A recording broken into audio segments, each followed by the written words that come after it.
네, 오늘 저희가 좀 깊이 파볼 기업은요, 코스메카 코리아입니다. 직접 브랜드를 만드는 게 아니라 다른 화장품 회사들이 이런 거 만들어주세요 하면 연구개발부터 생산까지 다 해주는, 소위 ODM 회사죠. 제조업자 개발 생산. 요즘 K뷰티 진짜 인기 많잖아요. 외국인 투자자들도 그래서인지 지분율이 벌써 한 13%까지 올라왔더라고요. 근데 2024년 1분기 실적은 솔직히 약간 주춤했어요. 작년, 그러니까 2024년에 미국 자회사 잉그르드랩 실적이 너무 좋았던 그 기저효과라는 거 있잖아요. 그거랑 또 주요 고객사 이슈가 좀 겹쳤거든요. 그래도 뭐 긍정적인 면을 보자면 한국 법인 매출은 작년 같은 기간보다 8.1% 늘어서 한 700억 원 정도 했어요. 이건 괜찮죠.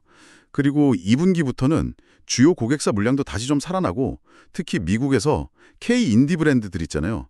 그쪽으로 새로운 수주가 시작되면서 전반적으로 좀 나아질 거라는 기대가 있습니다. 그래서 회사 전체적으로는 올해 상저하고 그러니까 상반기는 좀 낮고 하반기에 쭉 올라가는 그런 패턴을 예상하고 있는 것 같아요. 두 자릿수 영업이익률도 계속 유지하겠다 뭐 이런 목표도 있고요. 또 K뷰티 브랜드들이 미국 얼타 같은 큰 매장에 점점 많이 들어가는 것도 코스메카 코리아한테는 좋은 환경 변화라고 봐야겠죠. 글쎄요. 저는 그게 너무 좀 낙관적으로만 보시는 거 아닌가 싶기도 한데요. 1분기 전체 매출 보면 작년 같은 기간보다 한 5% 안팎으로 줄었고요. 영업이익은 무려 10%나 감소했어요. 이걸 그냥 작년 실적이 워낙 좋아서 그러니까 비교 기준점이 높아서 그렇다. 뭐 이런 기저 효과로만 딱 잘라 말하기에는 좀 걱정되는 부분이 분명히 있습니다. 특히 그 미국 법인 잉그로드랩 매출이 19%나 줄어든 거. 이게 좀 눈에 띄죠. 작년에 선크림이 진짜 불티나게 팔렸던 그 특수가 이제 사라진 영향도 있고 고객사들이 재고 조정을 좀 하면서 주문을 줄인 탓도 있고요. 이 매출 감소세가 얼마나 빨리 회복될 수 있을까? 이건 아직 좀 불확실해 보입니다. 게다가 중국 법인은 계속 부진해요. 현지 경쟁은 점점 더 심해지는데 주요 고객사들 힘은 좀 빠지는 것 같고 공장 가동률은 뭐 20%도 안 된다고 하니까 좀 심각하죠. 지난 3월에 영업 전문가 새로 데려왔다고는 하는데 그 효과가 뭐 바로 나타날지는 좀 지켜봐야 할 것 같습니다. 사실 가동률 자체가 문제예요. 전반적으로 낮아요.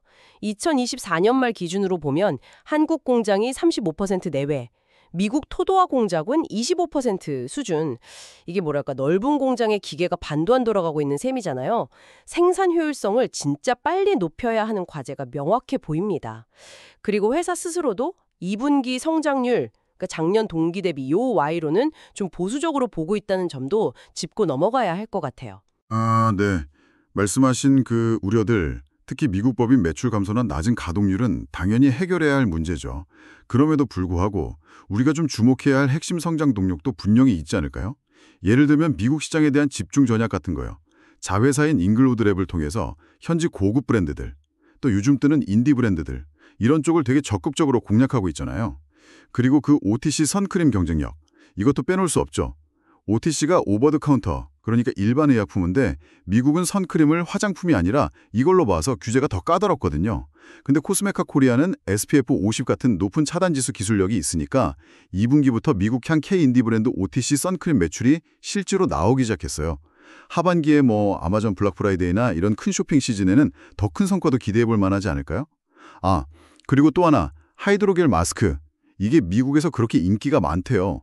그래서 청주에 공장을 빌려서 본격적으로 생산을 시작했고 이것도 2분기부터 매출에 잡힐 예정이라고 합니다. 전용 라인이 4개인데 라인 하나당 100억 원 정도 매출이 가능하다고 하니까 와, 이거 잠재력 상당하죠. 다른 인디 브랜드들한테서 추가 수주도 기대하고 있다고 하고요. 생산 능력 자체도 자동화 설비에 투자해서 연간 8억 개 만들어던 걸 이제 9억 5천만 개 수준까지 늘렸어요. 만약에 진짜 대량 수주가 빵 터지면 원가 절감 효과로 수익성 개선에도 큰 도움이 될 겁니다. 실제로 잉글로드랩 코리아가 1분기에 이익률이 좋았던 이유 중 하나가 이 자동화 효과였다고 하더라고요. 그거 이제 막 시작하는 단계잖아요. 당장 2분기 매출에 뭐 얼마나 크게 기여하겠어요. 하반기 성장도 아직은 기대 수준이지 확정된 건 아니죠. 그리고 미국 현지에서 직접 생산하는 거에 한계점, 이것도 분명히 있어요. 인건비가 비싸니까 가격 경쟁력 면에서는 한국 생산 제품에 좀 밀릴 수밖에 없거든요. 그래서 여전히 많은 고객사들이 한국 생산을 더 선호하는 경향이 있고요.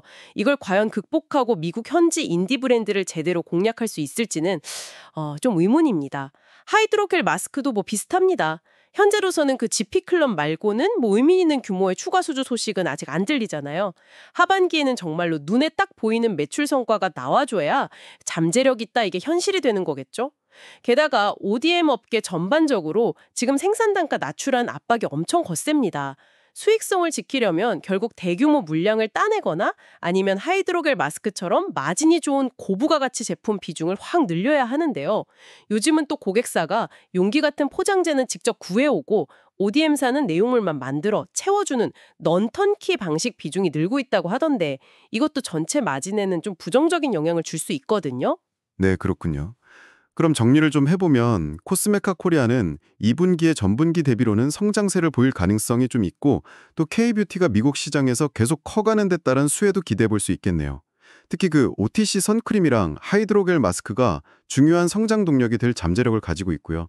R&D 투자나 좀 젊어진 영업 조직의 활약 이런 것도 지켜볼 포인트 같고요. 하지만 작년 동기랑 비교한 성장률은 여전히 좀 보수적으로 봐야 하고 미국이랑 중국 법인 실적이 과연 얼마나 빨리 회복될지 이 불확실성은 여전하다는 거.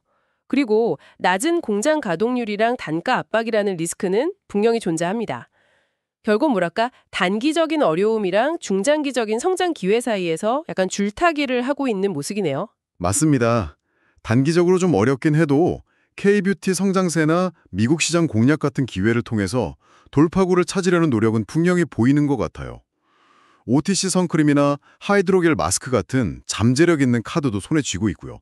그럼에도 불구하고 아까 말씀드린 미국 법인 실적 회복 속도라든지 중국 시장에서의 그 치열한 경쟁, 또 낮은 가동률 같은 문제들은 해결해야 할 과제가 명확합니다. 연내에 코스닥에서 코스피로 이전 상장하려는 계획도 있다고 하니까 이 부분도 앞으로 주가 흐름에는 좀 영향을 줄 수 있겠고요. 시청자 여러분, K뷰티 브랜드가 이제 세계로 뻗어나가면서요. ODM 회사들한테 요구하는 역할도 달라지고 있습니다.